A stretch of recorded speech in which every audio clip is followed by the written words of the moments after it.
So I just read an online essay about subjective relativism, which is not a term that I had ever heard before. I was familiar enough with moral relativism versus absolutism, and that whole discussion and debate, and then cultural relativism, which is included.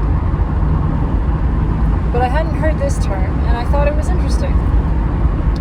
Because to me, moral relativism never quite fit. It still implied that there was essentially some form of moral absolute, but that it was dictated by culture, essentially, dictated by other criteria. That's what it felt like to me, at least. And I like this notion, this idea of subjective relativism, because essentially it is stating that there are no absolutes. There is no objective good or bad, true or false. What is true for you is true for you.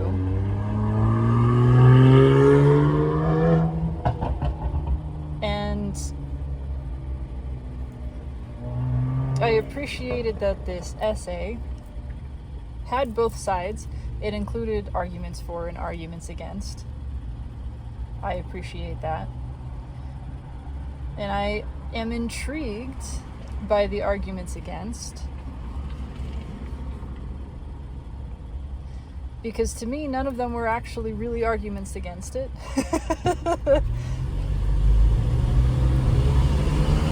They were perhaps more arguments against what in my perception is more like not an actual application of subjective relativism. They were arguments against what to me sounded like not subjective relativism.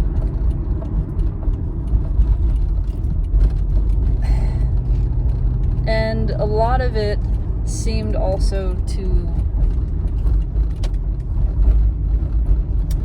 it seemed like it would benefit from an expanded perspective, an expanded awareness,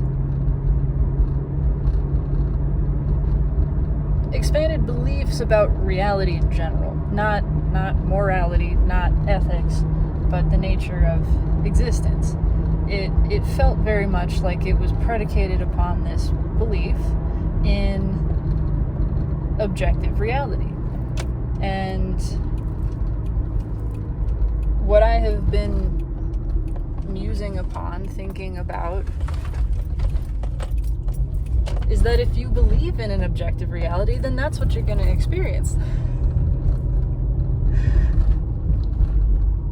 Your belief dictates your reality. So if you believe that your belief does not dictate your reality, that reality is one way, objectively, regardless of what you believe,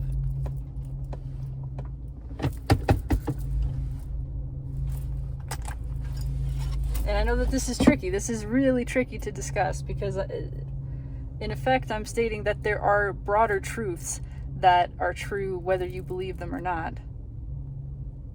And that seems to directly contradict the statement of what you believe affects your reality. But that's where we have to start talking about layers of reality. What you believe here in this layer, in this dimension of reality, is what dictates your experience of it, what it's going to reflect back to you. But there are higher levels of reality. There are higher dimensions of existence. And so some of the rules of higher levels of reality trickle down. They encompass this level. It's the same as saying the only rule is there are no rules. You know, that creates this sort of psychological paradox. There is a rule. The rule is that there are no rules. right? So those statements appear to be in contradiction of each other. But if you expand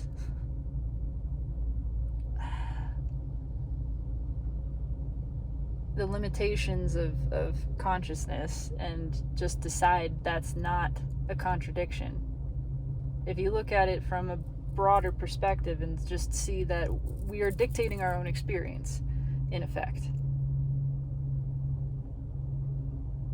that's what that means. That paradoxes are allowed to exist. Paradoxes exist all the time. This entire reality is a paradox. The experience of duality, it's a paradox. And so it's interesting to me. It seems that a lot of arguments against anything are arguments against paradoxes. It's an unwillingness to allow for multiple realities to exist, in essence. And I don't even know what I'm not trying to say anything specifically. A big part of this is recognizing my belief and my expression and what feels true to me is only what feels true to me. And the statement of this is not an attempt to convince anyone that what I feel is right and what they feel is wrong. It's just an expression. That's another thing that I just felt about this essay, was it seemed to believe that there could be no meaningful discussion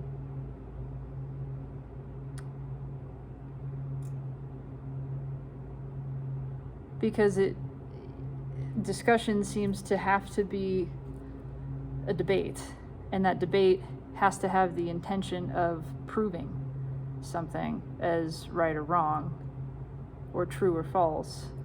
We can't just have a discussion of this is what my experience is and this is what feels right to me and this is what is true in my reality. I think personally I find that to be interesting, to express what's true in my reality and hear what's true in your reality and see how they differ.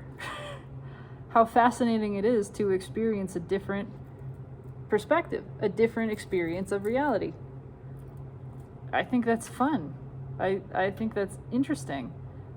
And it doesn't have to infringe upon or threaten my experience. Your truth doesn't make my truth less true, and vice versa.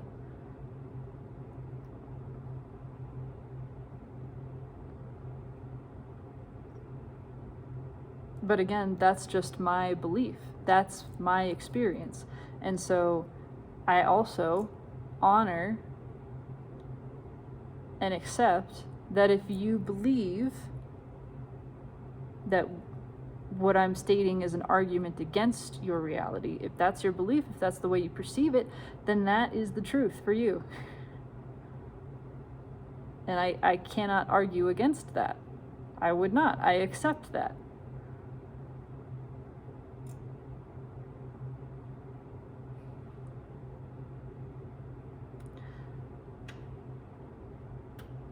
The implications of this essay involved a statement that subjective relativists believe that they are morally correct. And that is, in effect, contradicting subjective relativism. And I would simply say that if that is the case, then that is an individual expressing that subjective relativism is absolutely correct and other stances are wrong. That's not subjective relativism. So actually an issue with that stance is an issue with absolutism. It's not an issue with relativism. It's just that somebody is practicing one thing and calling it another.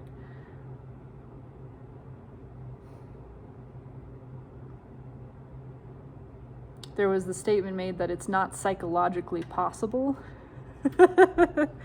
to practice it.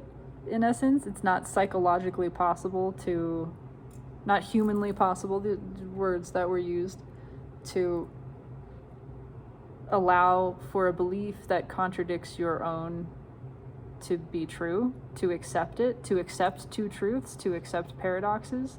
It's not possible for the mind, I would say. It's totally possible for consciousness. It's super possible for awareness.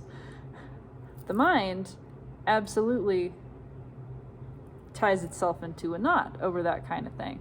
But the deeper levels of being have no problem with that. And again, maybe it just has to do a lot with,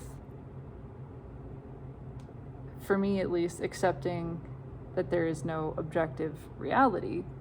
So, of course, your experience of reality is allowed to coexist with my experience, even though they appear to contradict each other. That's just true. That's just the way that it is. I can have a dramatically different experience of an event that we both are there bearing firsthand witness to. We both experienced it, same thing, same time, same place, but the way that it felt for me, my perception of it, was wildly different to yours. Again, if I see the sky and my perception of the sky is orange, it is orange, it's matching all of these other things that are called orange, but you call it blue and it matches things that are called blue, then neither one of our experiences overwrites the other. No matter how much I insist the sky is orange, it will always be blue for you, and vice versa. And really, what does it matter? Isn't that where it just becomes more interesting to explore how each of us are perceiving? It's more like tasting. It's, what does this taste like to you? And maybe it tastes like hazelnut and sweet. And maybe to me it's bitter and tastes like pickles. I don't know.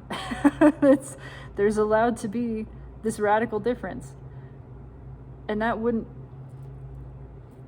be such a big deal if we just accepted we're allowed to experience things differently, and your tasting pickles or my tasting pickles doesn't change your tasting hazelnut. And if I have a personal preference for a thing that you don't have a personal preference for, that's all fine. Preference is not necessarily a judgment either. You can appreciate things that you don't prefer. And you can accept them, and you can accept a preference that some people like Rocky Road, some people love Rocky Road. Okay, it's not my preference. Maybe it even makes me sick if we take it all the way, but that doesn't mean Rocky Road is wrong. That doesn't mean I think Rocky Road is wrong to exist. That's a judgment against it, or that people who like Rocky Road are wrong to like it, that their being is wrong. Just because I acknowledge for myself that my experience of Rocky Road is not necessarily pleasurable. It's pleasurable in another way. It gives me contrast, which gives me clarity, which I can appreciate. By knowing that I don't care for this thing, I know the things that I like more clearly, and I'm grateful for that.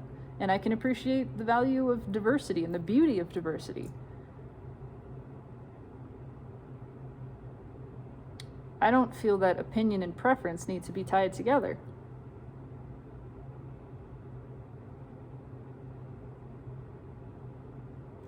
To me, preference feels a lot more pure. It's just a cleaner sensation, and it's just based on my emotional experience. It's the emotional experience of the thing. It has nothing to do with mind stuff. If rocky road lights me up, then great, I prefer it. If it doesn't, then great, I'm driven towards the things that do. It's not a bad thing that it doesn't inspire me, that it doesn't speak to me. It's not for me. That's it. It's not for me.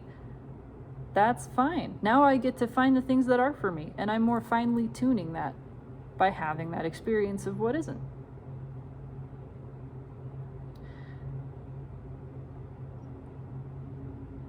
There seemed to be a sort of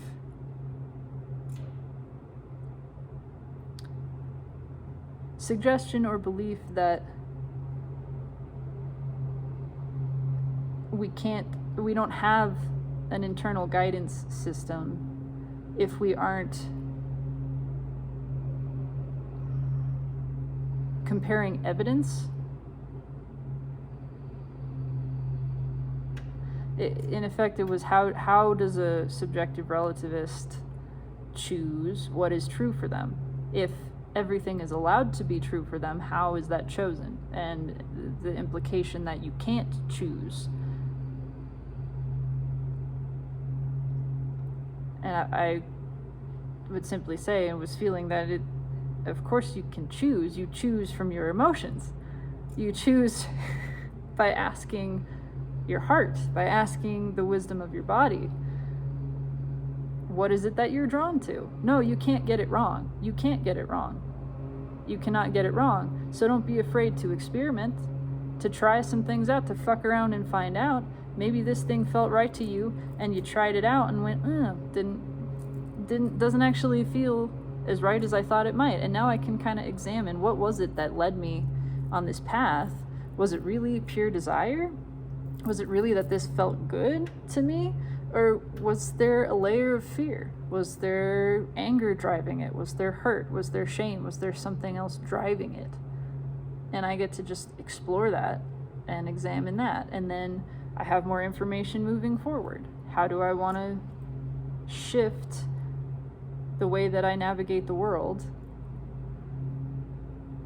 I'm gaining clarity about my values. If I do something, I'm having this experience a lot, especially since last week, being hyper aware of how other people are perceiving my behavior, and specifically my sexuality, that kind of thing. And there's that old voice, there's that voice of shame that drove me for a long time, saying, stop what you're doing. Stop doing what feels good to you. In fact, because we're covering up with anxiety, it's gonna feel like, I don't know, does this feel good for me? Because I'm feeling this tension in myself, but where is this tension really coming from? If I followed this tension, if I made the decision to stop, how would that then feel? And I play that through in my head. If I made the decision to curb whatever my expression, to stop, how does that actually feel? Actually, that feels icky. Actually, I can see, once I make that decision in my mind and I kind of put some energy down that path, I can see that was clearly based on fear, a fear of judgment of others, caring what other people think of me, wanting to fit in, wanting to be accepted. Fear. It was all fear. There was no genuine desire there. There was no joy driving that decision. It was just fear.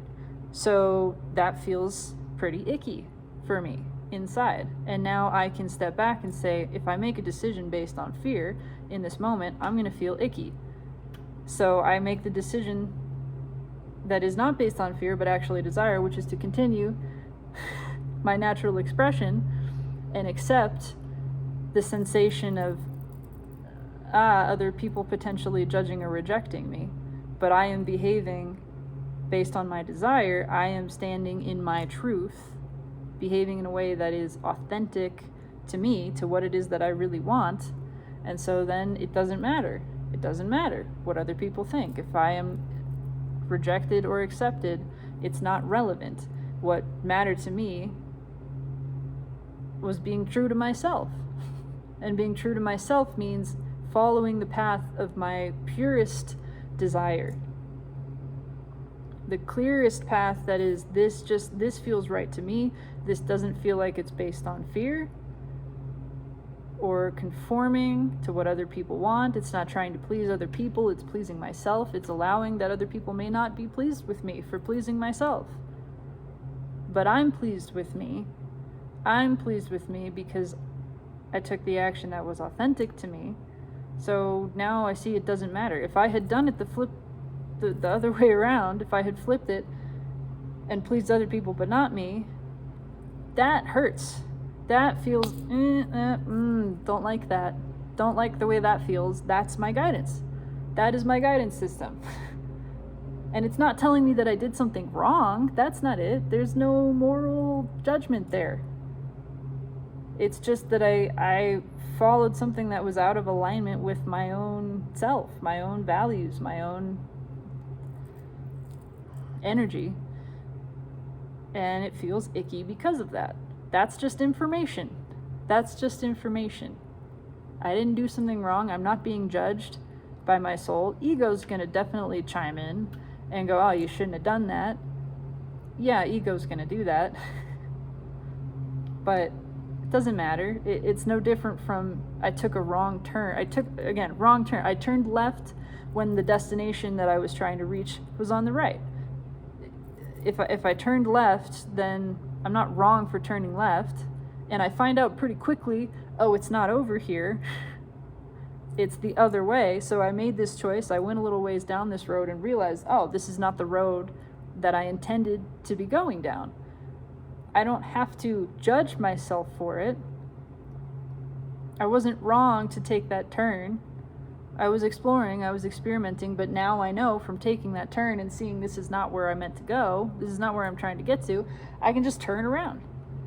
I now know it's the other direction. I know quite clearly, oh, if I pivot 180 degrees and go the opposite way, that's where I want to go. Knowing what we don't want, where we don't want to go, gives us absolute clarity about where it is we do and what it is we do. And none of it is wrong. None of it is wrong. It's all an experiment. It's all an exploration. Again, a sort of contradictory statement saying there are no absolutes, which appears to be an absolute, right? Sounds like an absolute. So even a statement like that appears to be a paradox. But it's all subjective. What is perceived in your reality as true, as absolute, will be that for you. And the same for me. So if you have beliefs that reality is absolute, then that's primarily going to be your experience of it. And if you have beliefs that it's relative and subjective, then that's going to be your experience of it. And neither one is wrong, neither one is right. They are both allowed. You are the creator. You made this game. You're playing this game because you want to. Because you want to, that's it. Because it's fun. That is the only reason. And you get to decide all the rules. And you decide when the game changes. And it is free to change at any point in time, as many times as you want. You make the rules. You are creating this experience. So if you have the desire to experience the reality that feels absolute and objective and very rigid and set and actual and real in this physical, tangible, solid, hard kind of way, then that's the world you're going to experience because you get to, because you asked, because you are the creator. You fucking decide. And if at some point you tire of that, or you just have an interest in something that's softer, something that's a little more loosey-goosey, something that allows for paradoxes, something that's more expansive and inclusive, and maybe there's another way that I could go about this. If you start wanting to see magic, If you invite those beliefs in, then reality softens and shifts and changes to accommodate you. You change the game changes to reflect that. You're updating the code, the way that you feel, your beliefs, that's the programming of reality. You're updating the code.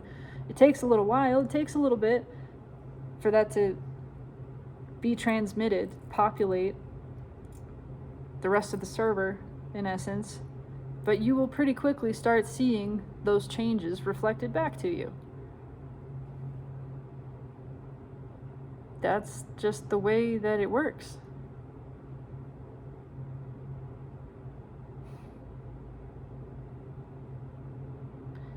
Emotion is so important, and I feel that emotion gets left out of a lot of philosophical discussions. The way that you feel about something, that you feel it's right for you, that's not a mental analysis of it. A lot of times those things are in competition within ourselves. The mental analysis says, oh no, but this is wrong. I believe this is wrong because A, B, and C. Your beliefs are in contradiction with your actual feelings about something. You can believe something that hurts. That's what that means. If you have a belief that creates a sensation of anxiety, of fear, of guilt, or shame, that means what you know to be true in a deeper way, intuitively, emotionally, is in contradiction with what you're believing to be true.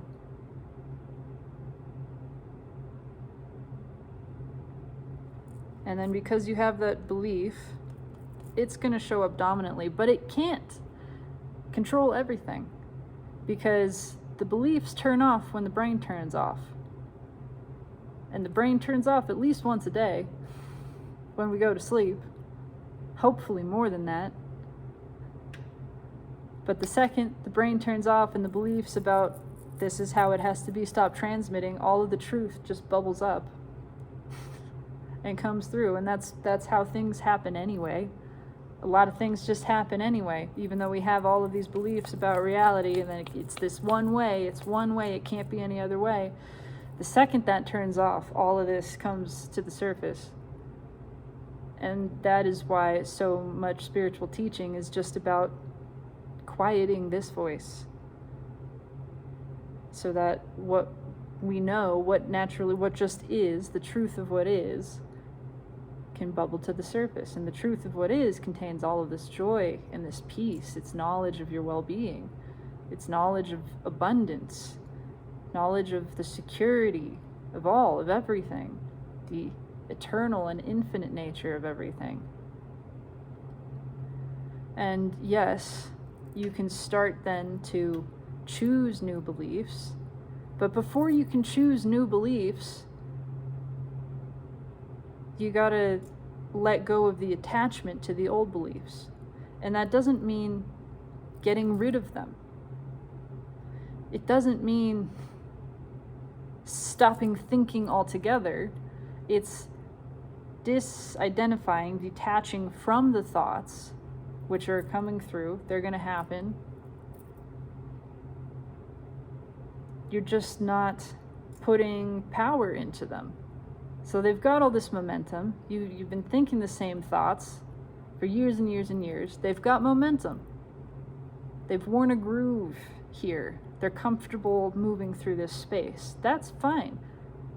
You can't stop those thoughts in their tracks. That is like stopping a freight train, a bullet train. Don't try to do that. I mean, that's why, and I totally relate to this, I understand. That's why people want the lobotomy. That's why people take large quantities of drugs to try to shut this up. They say, I want it to just shut up. Just stop it. Just stop the voices in my head. But resisting them is actually adding fuel to them. So it's not about stopping them. It's about letting them go and not following them. Realizing you're not the thought. You don't have to go with the thought. The thought can move through you and you stay still. You stay where you are.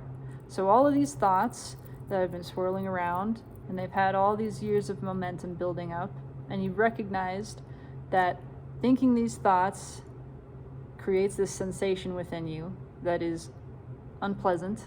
It's anxiety, shame, fear, again, all of those kinds of things. So you've made the identification, you're aware that there's some sort of mismatch going on. The thoughts hurt, and then you become aware that you don't have to believe a thought, and you certainly don't have to believe a thought that hurts. And you can be grateful for knowing that because that thought feels so painful, that's actually information about the truth of that thought. It wouldn't feel so painful if it were just in alignment with all that is, if the rest of reality, again, totally agreed with it. But the rest of reality doesn't have to agree with it for you to think it and believe it and make it true for your part of reality. That's what's so amazing. There is so much freedom. We are absolutely free in our creating. We are free to create reality at this level that contradicts directly the truth of reality at another level. But it's experienced as true in both places. That's how free we are. That's how supported we are. We are so free that we can live in bondage. We are that free. So you acknowledge there are these thoughts that create a sensation that is telling you that the thought is not in alignment with what the rest of yourself, the broader part of yourself, knows to be true. That's great information. That's a really great thing to know. That's helpful. Again, no moral judgment, no moral weight there. That's just a helpful piece of data. Now you can decide. You can keep thinking those. You can choose to keep thinking those thoughts, and there's nothing wrong with that. And you are supported and loved and appreciated in that. You can choose to let those thoughts be there. Thinking a thought just means following it. You're following that thought where it's trying to take you. You can just observe the thought, which is acknowledging that it's present. It is present. It is part of what is. This thought is present. It's here. It's what is. I don't have to engage with it any further than that. I can acknowledge it's here. I can acknowledge there's a sensation, perhaps, associated with it, but I'm just letting it be. I am not judging that thought as right or wrong. I'm not calling that thought good or bad. I'm just letting it exist. And now, because I am not so tied to this thought, it's free to sort of move through. Even if it has all this momentum, that train is now slowing down. It's gonna slow down because I'm not trying to stop it. That's a big trick. Trying to stop the train of thought is actually, you're pushing against it, is pushing it forward. If you stop trying to stop the train, if you just let the train go, you let the merry-go-round spin, whatever it is, you let the clouds float by, you let the cars pass, the dogs pass, all the ways that this has ever been described in human history, you let the waves crash on the shore, you let the storm come, whatever it is, you're acknowledging that this thing is not a thing that I need to control. It doesn't actually affect me any more than clouds passing or dogs. I can just observe it. I can observe the shape of it, the texture, the direction. I'm just watching it. And now that I am not engaged with it the same way, I've removed myself from it, it's free to just move through.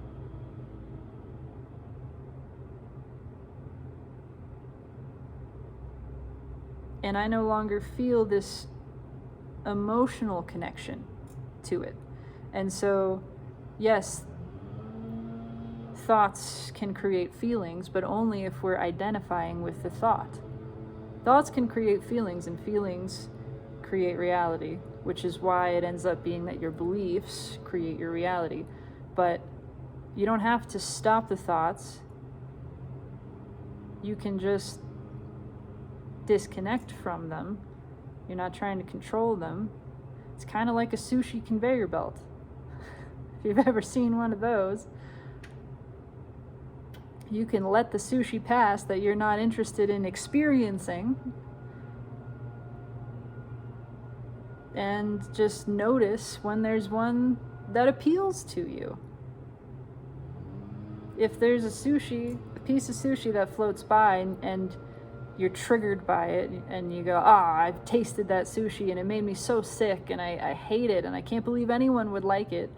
Okay, you can recognize that what you just did is you took that plate and you're eating it right now. This thing that you say you hate and you would never touch, you took it. You can just leave it there. Recognize everything that's triggered from it, all of the bad experience sensations. Just recognize those are other thoughts. Those are other pieces of sushi flowing by behind it. That piece of sushi had all these other pieces, right? There's one slice of a roll. There's another 8 following it. And you consecutively let each one pass, acknowledge that it's there. Oh yeah, that reminded me of this thing, this thought that's coming through. Okay, yeah, and that was connected to this thing. And that's going past, and the more of them that you let pass, the less emotional weight you feel with the whole thing. And then what frequently happens is maybe there's an empty space suddenly. This can be really shocking to a lot of people. When you're paying attention to your thoughts and you get this big barrage of thought, and it's thought after thought after thought after thought, but you're there, you're just present with it, you're observing, so you're engaging in a new way, a way that you've never engaged with these thoughts, and that is just letting them flow without following them, without becoming involved, tangled, hooked. You're letting them pass, and maybe it takes 5 minutes, maybe it takes 20 minutes, maybe it takes an hour, but you find this place where suddenly there aren't more thoughts coming.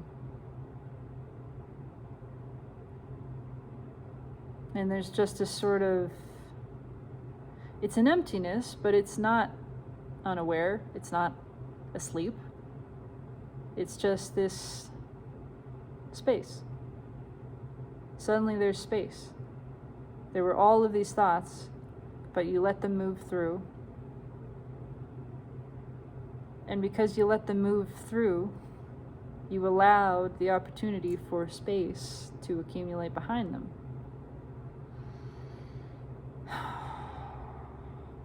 Now there's just this big, beautiful space.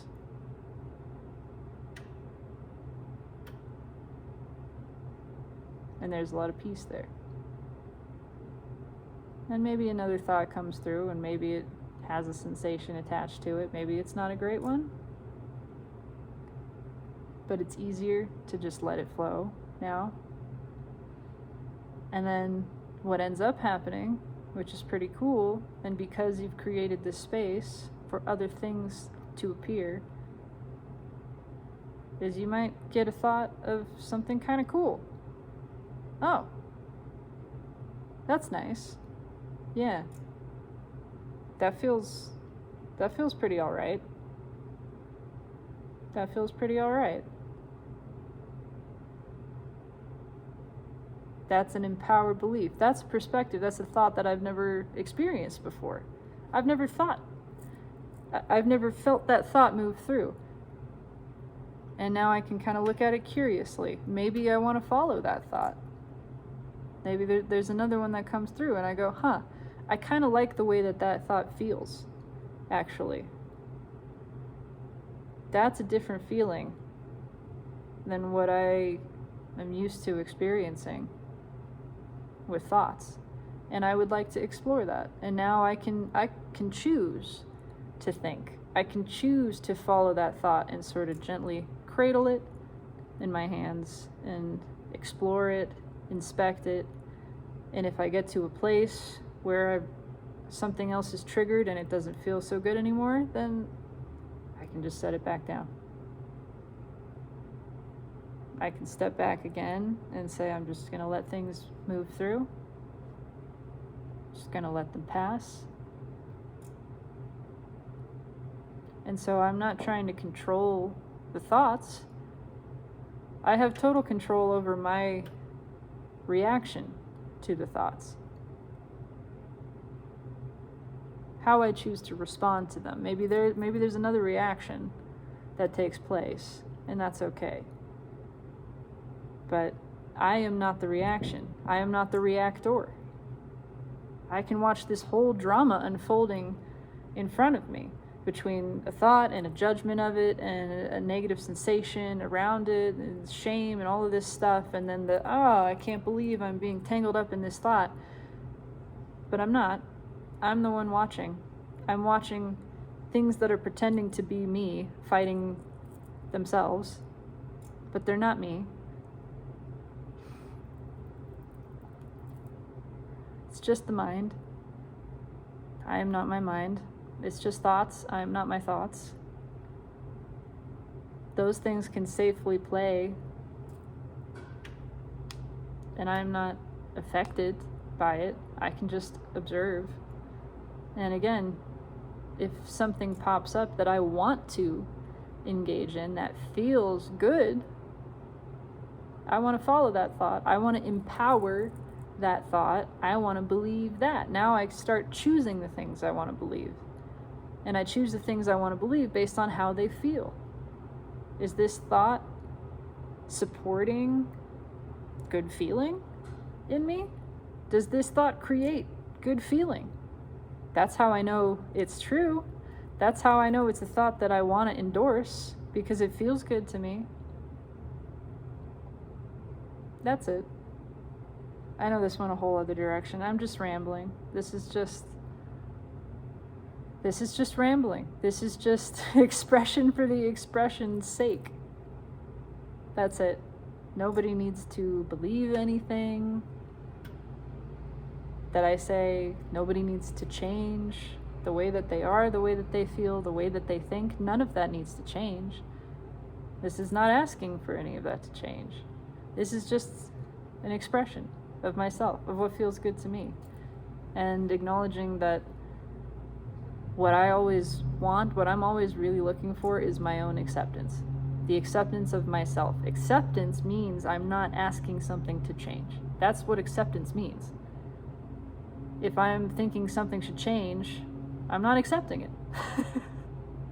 So the acceptance of myself is saying nothing here needs to change.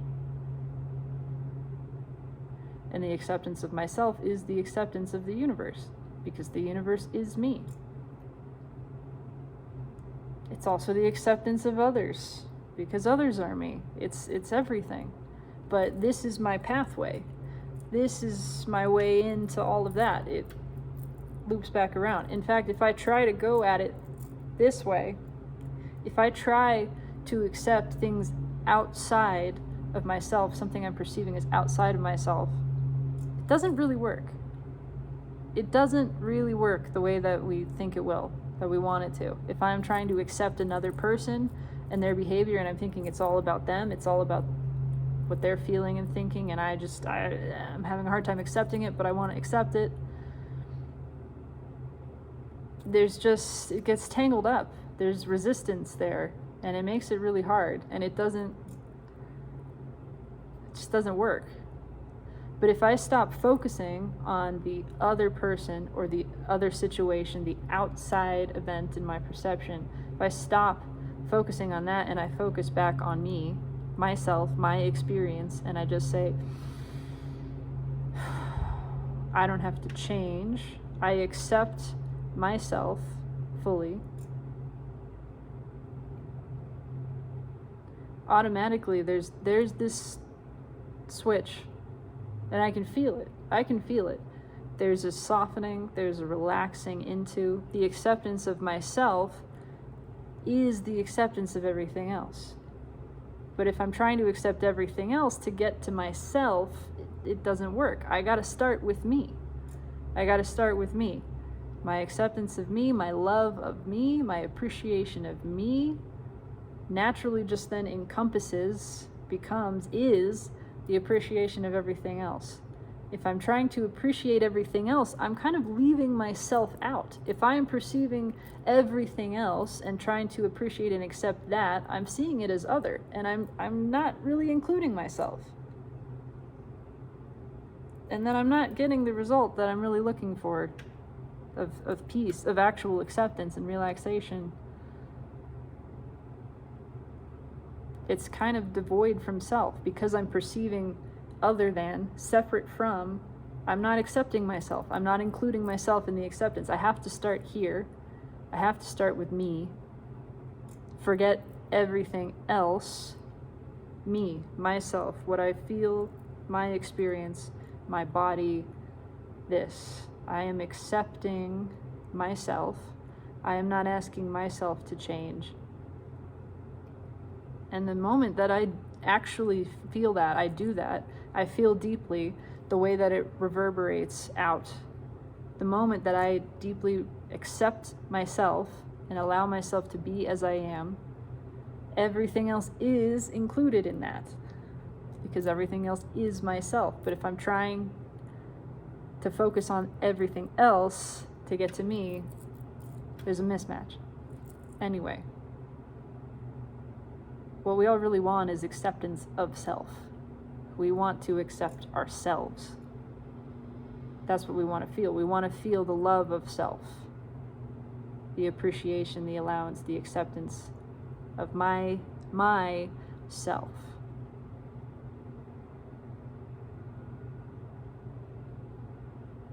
That's it.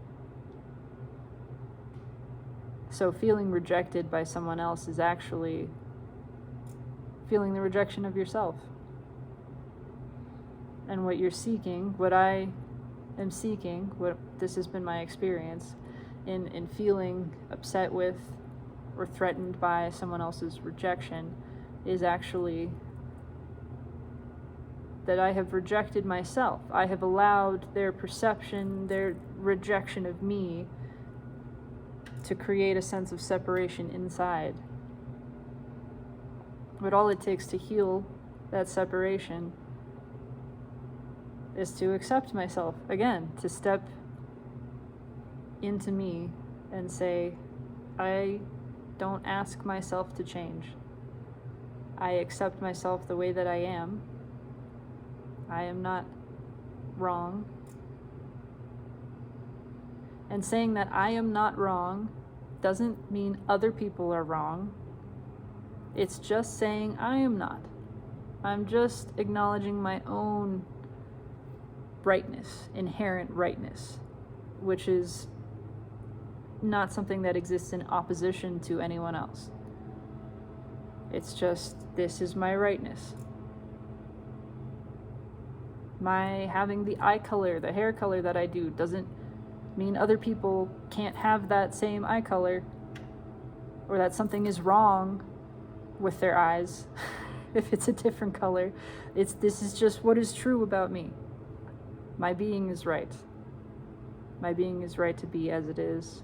I accept myself. I hold myself. What I want is my own love, to feel my own arms around me, to feel my own unconditional love and appreciation, to feel my own flowing of adoration, the gazing of myself upon myself, and just beaming, glowing with joy, with love for me, exactly as I am. That's what I want to feel. And when I tap into that, I no longer feel threatened by anyone else, and actually I feel a genuine appreciation for them as they are, for their rejection of me. I appreciate that. I don't need it to I no longer need it to change. And this is the difference between tolerating and accepting too. This whole I'm trying to forgive you and I'm trying to accept you is tolerance. And there's not a genuine shift in here. When it starts in here, when it's I am accepting myself, it spreads naturally to this genuine acceptance of all self. I'm no longer tolerating your rejection of me. I no longer feel I have a problem with it. That problem, that perception of problem is gone, because really it was just the discomfort of not accepting myself. Once I stepped into that, I closed that gap in me. My vision is corrected and I see no flaw.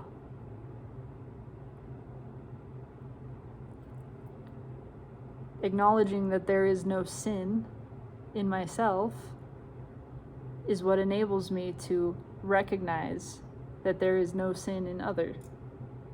There is no sin in all of myself, because no sin in this self wraps back around to all self. And then again, it's the true forgiveness that is realizing no forgiveness is necessary, because there has been no trespass. There's been no trespass. It was just a misaligned, skewed perspective. That's it. Correcting the perspective in myself, realigning with myself, gives me the clear vision to see, oh, all is well. There is nothing wrong. There is no threat. There's no mistake. There's no transgression. And I don't need anyone to change. I'm not asking anyone to change. I don't want anyone to change, because I'm not asking myself to change. Anyway, I know I could say the same things over and over and over, and I do. That's mostly what I do. But that's just what this experience of being human is also. It's this continuous departure from and returning to self, and it's dance. There really is nothing going on here. There is nothing serious happening. There is nothing to achieve.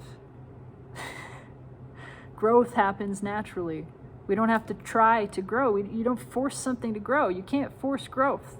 You cannot create growth. Growth happens. And it just happens naturally. You can't stop it either. It's just gonna be. The foundation of this existence is freedom. The result of it is growth. The purpose is joy. That's it. It is that simple. And I so often forget that. I so often do. And that's okay too. That's okay too.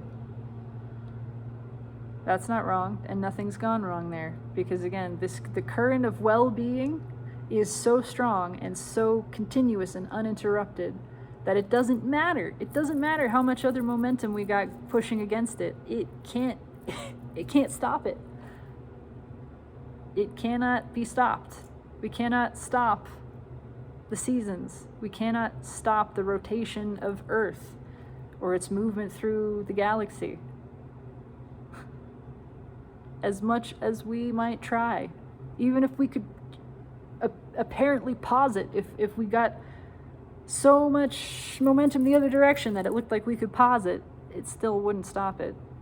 And it wouldn't actually be paused. And it would flow through with that much more force, too. For being dammed up, that's a part of it.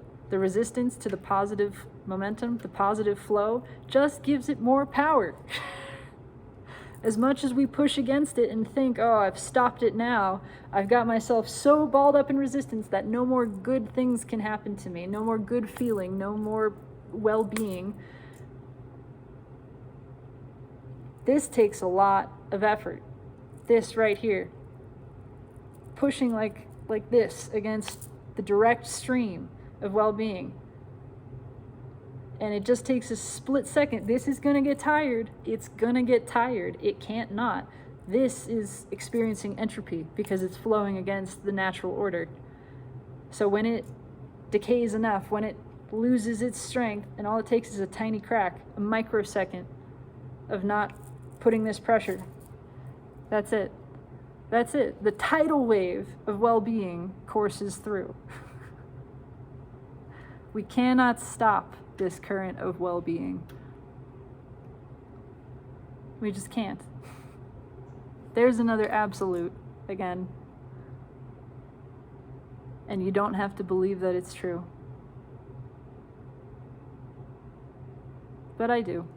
So it's true for me. Again, there's all this stuff about different levels of reality. This level of reality is relative, but it's dictated by other levels that there's just stuff that is inherent, that's intrinsically true. This realm is all subjective. Because it's where we get to play, it's where we get to experience that.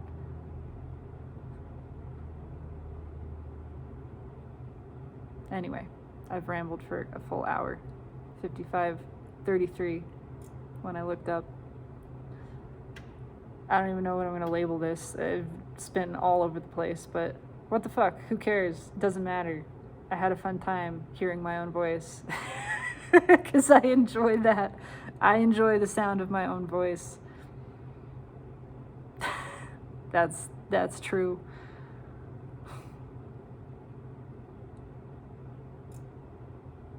There's a lot of agitation right now, and I just felt like, I don't know, putting some perspective out there for myself to remember, to keep in mind that everything is as it should be. All is well. All is well. Even the doubt of that can't stop it. It can't. I believe that. I know that to be true in myself because of the way that feels in me. That's how I determine truth in myself. Feeling. Said enough. Said enough. Have a beautiful evening. And just know that you are loved. Always and in all ways. Through every vector of time and space. Not just by me. By all of me. By all of yourself, ourself, myself, us self. It's all love. That is the truth. But, as always, you're free to believe otherwise. And in this realm, what you believe will be made true for you. I just don't think... I think people really want to believe in love at the core.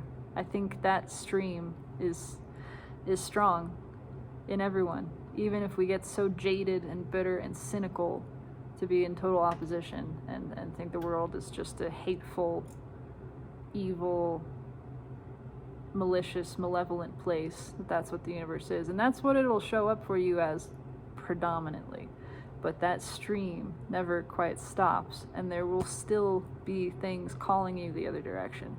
Say maybe, just maybe, this other thing that actually feels good to you could be true. Maybe it feels good because it is true. I don't know. I don't have any answers. I just experience and express what I feel. That's it. I love you. Take it easy.